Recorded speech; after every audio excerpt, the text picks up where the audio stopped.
വരാൻ പോകുന്ന നിയമസഭാ തെരഞ്ഞെടുപ്പിൽ നമ്മളെ കെ ശൈലജ ടീച്ചർ പേരാവൂരിൽ മത്സരിക്കുമെന്നുള്ള വാർത്തകളൊക്കെ വന്നു തുടങ്ങി. കൺഫേംഡ് ആണത്. പേരാവൂർ തന്നെ മത്സരിക്കുമെന്നാണ് ഇപ്പോൾ നിലവിലത്തെ വിശ്വാസം. അല്ലെങ്കിൽ ഇനിയൊരു മാറ്റം ഉണ്ടാവില്ലെന്ന് പറയും. ഈ പേരാവൂർ എന്ന് പറഞ്ഞാൽ സണ്ണി ജോസഫ് 3 തവണ മത്സരിച്ച് വിജയിച്ച ഒരു മണ്ഡലം. ആ മണ്ഡലത്തിൽ ശൈലജ ടീച്ചറിനെ നിർത്തി തിരിച്ചു പിടിക്കാനാണ് ശരിക്കും പറഞ്ഞ CPM-ന്റെ ലക്ഷ്യമെന്ന് പറയുന്നത്. പക്ഷേ ഇങ്ങനെയായിരിക്കും ഇവിടുത്തെ മത്സരം. സീനെ നമുക്ക് 2 തരത്തിൽ കാണാം. അതായത് ഒന്ന്, 2006 ശൈലജ ടീച്ചർ അവിടെ വിജയിക്കുകയും ചെയ്തതാണ്. അപ്പം അവിടെ നിന്നിട്ടാണ് പിന്നെ നമ്മുടെ സണ്ണി വക്കീൽ ഈ മണ്ഡലം തിരിച്ച് UDF-ന്റെ പരിധിയിലേക്ക് കൊണ്ടുവന്നത്.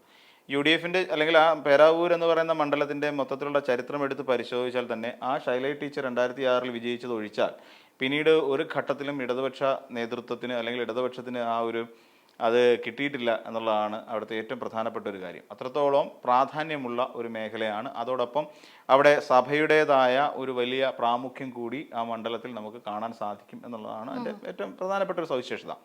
ഇവിടെ ഞാൻ പറഞ്ഞ ഓരോ 2 ഘട്ടമായിട്ട് പറയുകയാണെങ്കിൽ ആദ്യ രീതി നമ്മൾ പരിശോധിക്കുകയാണെങ്കിൽ ശൈലജ ടീച്ചർ എന്ന് പറയുന്ന ഒരാൾ കേരളത്തിൽ നമുക്കിപ്പം ഒരു പക്ഷേ വോട്ട് ശൈലജ ടീച്ചർ സ്ത്രീപക്ഷ വോട്ടുകൾ നിരവധി ശൈലജ ടീച്ചറിലേക്ക് വരാനുള്ള സാധ്യത ഇതിനെ നമുക്ക് വേണമെന്നുണ്ടെങ്കിൽ പിന്നെ സണ്ണി ജോസഫിന് ഇടതുപക്ഷം വെച്ച ചെക്കാണെന്ന് വേണമെങ്കിൽ പറയാം. ഇടതുപക്ഷം ബ്ലോക്ക് ചെയ്യുന്ന രീതിയിൽ. കാര്യം സണ്ണി വക്കീലിനെ അവിടെ നിന്ന് ജയിപ്പിക്കാതിരിക്കാൻ വേണ്ടി. കാര്യം സണ്ണി വക്കീൽ കഴിഞ്ഞ 3 തവണയായിട്ട് ജയിക്കുന്നതാണ്. അപ്പം ഇതിനു മുമ്പ് സണ്ണി വക്കീൽ അവിടെ ഇതിൻ്റെ റോഡിൻ്റെ ഉദ്ഘാടനവുമായിട്ട് ബന്ധപ്പെട്ടുകൊണ്ട് സണ്ണി വക്കീൽ അവിടെ എത്തിയ സമയത്ത് പലരും വഴി തടയുന്ന ഒരു സമീപനം ഉണ്ടായി. 8 കാലി മമ്മൂഞ്ഞി ചമയാൻ വേണ്ടിയിട്ട് വന്നതാണ് സണ്ണി വക്കീൽ എന്ന രീതിയിലുള്ള സണ്ണി വക്കീലിനെതിരായിട്ട് വലിയ തോതിലുള്ള ഒരു പ്രക്ഷോഭം പോലെയൊക്കെ ആ നാട്ടിൽ ഉടലെടുക്കുകയും ചെയ്തു ഒരു റോഡിൻ്റെ ഉദ്ഘാടന ചടങ്ങിൽ.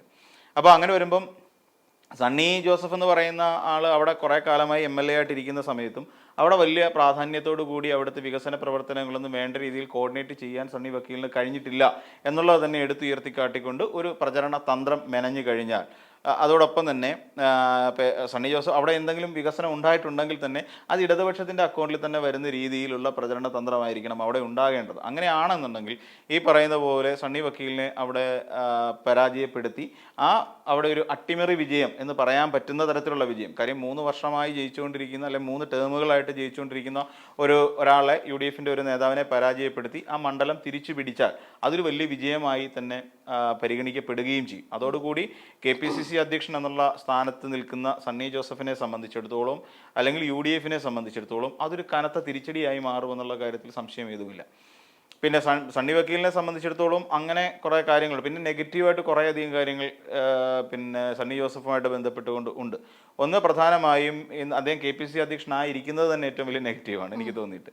കാര്യം എന്താണെന്ന് പറഞ്ഞാൽ ഒരു പ്രയോജനമില്ലാത്ത ഒരാൾ KPCC അധ്യക്ഷൻ്റെ സ്ഥാനത്ത് ഇരിക്കുന്നു എന്നുള്ളത്. പിന്നെ K. സുധാകരൻ എന്ന് പറയുന്ന ഒരാളെ അവിടിട്ട് പണി കൊടുത്തിട്ടാണ് സണ്ണി ജോസഫ് ഇങ്ങനെ ഈ രീതിയിൽ KPCC അധ്യക്ഷൻ്റെ സ്ഥാനത്തേക്ക് പോയത് എന്ന് പറയുന്ന ഒരു സുധാകരൻ പക്ഷ ചിന്താഗതിക്കാർ അല്ലെങ്കിൽ സുധാകരൻ്റെ നല്ല ഒന്നാന്തരം അനുയായികൾ ആരെങ്കിലും അവിടെ സുധാകരൻ്റെ ഒരു പ്രൊമിനൻസിനെ ഒരുപാട് അല്ലെങ്കിൽ അദ്ദേഹത്തിൻ്റെ ആ ഡൊമിനൻസിനെ അംഗീകരിച്ചു കൊടുക്കുന്ന ആൾക്കാരുണ്ടെന്നുണ്ടെങ്കിൽ അതും ഈ പറയുന്ന സണ്ണി ജോസഫിന് തിരിച്ചടിയായി മാറാൻ അത് പ്രാദേശിക തലത്തിൽ തിരിച്ചടിയായി മാറാനുള്ള സാധ്യതകളുണ്ട്. പിന്നെ തന്നെയുമല്ല സണ്ണി ജോസഫിനെ സംബന്ധിച്ചിടത്തോളം ഇപ്പോൾ ഉയർന്നുകൊണ്ടിരിക്കുന്ന വയനാട് ഫണ്ട് പിരിവുമായി ബന്ധപ്പെട്ടുകൊണ്ട് സണ്ണി ജോസഫ് ഉയർത്തിക്കൊണ്ടിരിക്കുന്ന പല കാര്യങ്ങളും ജനങ്ങൾക്ക് അത്ര കൺവിൻസിങ് അല്ല. സണ്ണി ജോസഫിൻ്റെ എന്ന് മാത്രമല്ല കോൺഗ്രസ് അതുമായി ബന്ധപ്പെട്ട് പറയുന്ന പല കാര്യങ്ങളും ആർക്കും കൺവിൻസിങ് അല്ല. ജനത്തിന് മാത്രമല്ല മാധ്യമപ്രവർത്തകർക്ക് കൺവിൻസിങ് അല്ല. കോൺഗ്രസിലെ താഴേക്കിടയിലുള്ള പ്രവർത്തകർക്ക് പോലും പലതും കൺവിൻസിംഗ് ആയ കാര്യമല്ല. അതായത് ഈ പുനരധിവാസവുമായി ബന്ധപ്പെട്ടുകൊണ്ട് എത്ര ഫണ്ട് പിരിഞ്ഞു കിട്ടി എന്നുള്ളത് സംബന്ധിച്ച് ഇപ്പോഴും ഒരു ധാരണയുമില്ല ആൾക്കാർക്ക്. ഇത് സണ്ണി ജോസഫിനും അറിയാവുന്ന കാര്യമാണ്. അതോടൊപ്പം ഈ പറയുന്ന അവിടെ വസ്തു ഏറ്റെടുക്കുന്നതുമായി ബന്ധപ്പെട്ടുകൊണ്ട് എത്ര സെന്റ് അല്ലെങ്കിൽ എത്ര ഏക്കർ പ്രോപ്പർട്ടി ആണെന്നോ അതിന് എത്ര കോടി രൂപ മുടക്കേണ്ടി വന്നിട്ടുണ്ടെന്നോ തുടങ്ങിയ ഒരു കാര്യങ്ങളെക്കുറിച്ചും ജനത്തിന് യാതൊരു അറിവുമില്ല. അത് ആ രീതിയിൽ തന്നെ അപ്പോൾ പ്രതിരോധിക്കുക എന്ന് പറഞ്ഞാൽ ഇത്തിരി പ്രയാസമായിരിക്കും. ഇപ്പം സണ്ണി വക്കീൽ ഇറങ്ങുന്ന സമയത്താണെങ്കിലും ഒരു തെരഞ്ഞെടുപ്പിൻ്റെ പ്രവർത്തനത്തിന് വേണ്ടി പ്രചരണത്തിലേക്ക് ഇറങ്ങുന്ന സമയത്താണെങ്കിൽ പോലും ഇത്തരം ചോദ്യങ്ങളെ അതെങ്ങനെ പ്രതിരോധിക്കും എന്നുള്ളതിനെക്കുറിച്ച് വലിയ ബോധമില്ലായ്മ അല്ലെങ്കിൽ എങ്ങനെ കൺഫ്യൂഷൻ ഇതൊക്കെ അവർക്കിടയിൽ ഉണ്ടാകാനുള്ള വലിയ ഒരു സാധ്യത ഈ അവസരത്തിൽ നമ്മൾ കാണേണ്ടതുണ്ട്. അപ്പം ഇങ്ങനെ തുടങ്ങിയ നിരവധി പ്രശ്നങ്ങൾ ഒരു നെഗറ്റീവ് ഇമ്പാക്റ്റ് ആയിട്ട് ഇപ്പോഴും സണ്ണി വക്കീലിന് നിൽക്കുന്നു. അതേപോലെ തന്നെ പോസിറ്റീവായിട്ട് ശൈലജ ടീച്ചർക്ക് മാറുകയും ചെയ്യുന്നു. ശൈലജ ടീച്ചറിനെ സംബന്ധിച്ചിടത്തോളം ശൈലജ ടീച്ചർ MLA നിലവിൽ മട്ടന്നൂരിൽ നിന്ന് ജയിച്ച MLA ആണ്. അപ്പം ഏകദേശം 60,000-ത്തിലധികം വോട്ടുകളുടെ ഭൂരിപക്ഷത്തിലാണ് ശൈലജ ടീച്ചർ ശരിക്കും പറഞ്ഞാൽ അവിടെ മട്ടന്നൂരിൽ നിന്ന് MLA എന്നുള്ള നിലയിലേക്ക് എത്തിയത്. അപ്പം നിലവിൽ ശൈലജ ടീച്ചർക്ക് ഇപ്പോൾ ഉണ്ടായിരിക്കുന്ന ഒരു ഇച്ഛാഭംഗമുണ്ട്. മട്ടന്നൂരിൽ നിന്ന് മത്സരിക്കാൻ, എനിക്കൊന്ന് മത്സരിക്കാനുള്ള ഒരു സനോജാന്ന് തോന്നുന്നു അവിടെ നിന്ന് മത്സരിക്കുന്നത് ഇപ്പം മട്ടന്നൂരിൽ നിന്ന്. അപ്പം മട്ടന്നൂർ എന്ന് പറയുന്ന സ്വന്തം മണ്ഡലം കൈവിട്ട് പോകുന്ന ഒരു സാഹചര്യത്തിൽ നമ്മൾ നോക്കിയ മട്ടന്നൂര് പിന്നെ ഇതുവരെ നിന്ന് EP ജയരാജൻ സഹാവാണ് അവിടെ നിന്ന് മത്സരിച്ചത്. EP ജയരാജൻ കഴിയുന്നു, ശൈലജ ടീച്ചർ വരുന്നു. അപ്പം അങ്ങനെയുള്ള ഒരു സാഹചര്യം കൂടി നമ്മൾ ഇവിടെ വിലയിരുത്തുമ്പോൾ ശൈലജ ടീച്ചറിന് നിരാശ തോന്നാതെ ഇവിടെ പ്രവർത്തന രംഗത്തേക്ക് കർമ്മനിരതയാവുക എന്നുള്ളതാണ്. ശൈലജ ടീച്ചറിന് കൃത്യമായി പറഞ്ഞ കുറച്ച് വോട്ട് ബാങ്ക് ഉണ്ട്. അതിപ്പം മട്ടന്നൂരാണെന്നുണ്ടെങ്കിലും പേരാവൂരിലാണെങ്കിലും ശൈലജ ടീച്ചറിന്റെ വ്യക്തിപ്രഭാവത്തിന് കിട്ടുന്ന കുറച്ചധികം വോട്ടുകളുണ്ട്. പിന്നെ പാർട്ടി വോട്ടുകൾ എന്ന് പറയാനുള്ള സ്ഥിരമായ കുറെ പാർട്ടി വോട്ടുകളും എന്തായിരുന്നാലും പേരാവൂർ പാർട്ടിക്കുണ്ട് എന്നുള്ള കാര്യത്തിൽ യാതൊരു സംശയമില്ല. അത് ഏകദേശം ഒരു 20-25-30% വരുന്ന പാർട്ടി വോട്ടുകളും അവർക്ക് അവിടെ കിടപ്പുണ്ട് എന്നുള്ള കാര്യം വസ്തുതയാണ്. അപ്പം ഇങ്ങനെ തുടങ്ങിയ ഘടകങ്ങൾ കൂടി ഇവിടെ പ്രവർത്തിക്കുന്നത് കൊണ്ട് തന്നെ ശൈലജ ടീച്ചറിനെ സംബന്ധിച്ചിടത്തോളം പേരാവൂരിലെ മത്സരം അത്ര കടുക്കാൻ സാധ്യതയില്ല എന്ന് നമുക്ക് കരുതേണ്ടി വരും നിലവിലത്തെ ഒരു ഇതിൽ. എന്ന് വെച്ചാൽ കടുക്കുക എന്ന് പറഞ്ഞു കഴിഞ്ഞാൽ ഒരു മത്സരത്തിന്റെ എല്ലാ പ്രതീതിയും അവിടെ ഉണ്ടാവും. കാര്യം ഓപ്പോസിറ്റ് നിൽക്കുന്ന സണ്ണി ജോസഫാണ്. ഈസി വാക്കോർ ഒരിക്കലും ആകാൻ സാധ്യതയില്ല. സണ്ണി ജോസഫിനെ സംബന്ധിച്ചിടത്തോളം പേരാവൂരിൽ ഇനിയും വളരെ പെട്ടെന്നൊരു ഈസി വാക്ക് ഓവർ എന്നുള്ള നിലയിൽ ശൈലജ ടീച്ചറിനെ പരാജയപ്പെടുത്തിക്കൊണ്ട് വമ്പം ഭൂരിപക്ഷത്തോടു കൂടി വിജയിച്ച് കയറാം എന്നുള്ള യാതൊരു തോട്ടും സണ്ണി വക്കീലിനെ സംബന്ധിച്ചിടത്തോളം ഇല്ല എന്നുള്ളതാണ് വസ്തുത. അപ്പോൾ അതുകൊണ്ട് നല്ല ടൈറ്റായിട്ടുള്ള ഒരു മത്സരം അവിടെ ഉണ്ടാകും എന്നുള്ള കാര്യം 100% ഉറപ്പാണ്. ശൈലജ ടീച്ചറിനെ സംബന്ധിച്ചിടത്തോളം ഒരു പടി മുന്നിലാണ് ശൈലജ ടീച്ചർ. ശരിക്കും ഈ നമ്മൾ രണ്ടുപേരെയും നമ്മൾ മനസ്സിലാക്കുമ്പോൾ, അതായത് പേരാവൂരുള്ള സണ്ണി ജോസഫിനെയും അതോടൊപ്പം തന്നെ ശൈലജ ടീച്ചറെയും രണ്ടുപേരും നമ്മൾ കമ്പയർ ചെയ്ത് നോക്കുമ്പോൾ ഒരു പണത്തൂക്കം മുന്നിൽ നിന്നൊക്കെ നമ്മൾ പറയത്തില്ലേ, അത്രത്തോളം മുന്നിൽ നിൽക്കുന്ന ഒരാൾ ശൈലജ ടീച്ചറാണ് എന്നുള്ള കാര്യത്തിൽ വസ്തുത തന്നെയാണ്. അതിനകത്ത് യാതൊരു മാറ്റവും ഒരു ഒളിവും മറയും നമുക്ക് അതിനകത്ത് വെച്ചിട്ട് കാര്യമില്ല. പിന്നെ രണ്ടാമത് മറ്റൊരു ഘടകം അല്ലെങ്കിൽ മറ്റൊരു ഘട്ടം എന്ന് പറഞ്ഞു കഴിഞ്ഞാൽ ശൈലജ ടീച്ചർ ഇവിടെ മത്സരിക്കുമ്പോൾ ഉണ്ടാകാവുന്ന വെല്ലുവിളികൾ ആണ് അടുത്തൊരു ഘട്ടം. ഇവിടെ പാർട്ടി കുറച്ചുകൂടെ മുന്നോട്ട് ചിന്തിക്കേണ്ടതായിരുന്നു എന്നാണ് തോന്നുന്നത്. കാര്യം അവിടെ ഈ പറയുന്ന ഘടകങ്ങൾ, ഞാൻ നേരത്തെ സൂചിപ്പിച്ചിട്ടുള്ള ഘടകങ്ങളൊന്നും പ്രവർത്തിച്ചില്ലെങ്കിൽ അത് ശൈലജ ടീച്ചറിനെ സമയത്തോളം അത് വലിയ തിരിച്ചടിയിലേക്ക് പോകും. അങ്ങനെ ഒരു തിരിച്ചടി ശൈലജ ടീച്ചറിനുണ്ടായാൽ ഇനി ഒരു തെരഞ്ഞെടുപ്പ് കൂടി നേരിടാനുള്ള കരുത്ത് പിന്നെ ശൈലജ ടീച്ചറിന് ഉണ്ടാവില്ല എന്നുള്ള വസ്തുതയാണ്.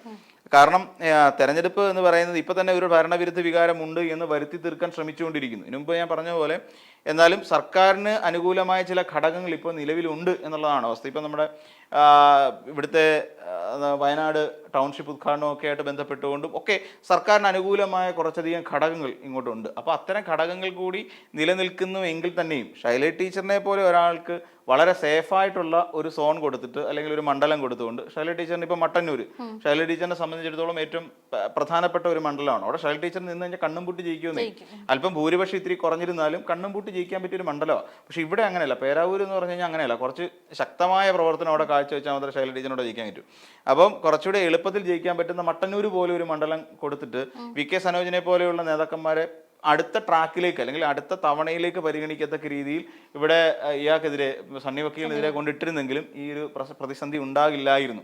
അപ്പൊ നിലവിൽ ഈ രണ്ടാമത്തെ ഘടകവും കൂടെ പാർട്ടി പരിഗണിക്കേണ്ടതാണ്, അല്ലെ പരിശോധിക്കപ്പെടേണ്ടതാണ്. അല്ലെങ്കിൽ പാർട്ടിയുടെ ഘടകം അവിടെ വേണ്ട രീതിയിൽ വളരെ വ്യക്തമായ രീതിയിൽ അവിടെ ഒരു പ്രവർത്തനം കാഴ്ചവെക്കുകയും അതിനനുസരിച്ചുള്ള ഒരു മുന്നേറ്റം ഉണ്ടാക്കുകയും ചെയ്തെങ്കിൽ മാത്രമേ അവിടെ ഹാർഡ് വർക്ക് ചെയ്യേണ്ടി വരും.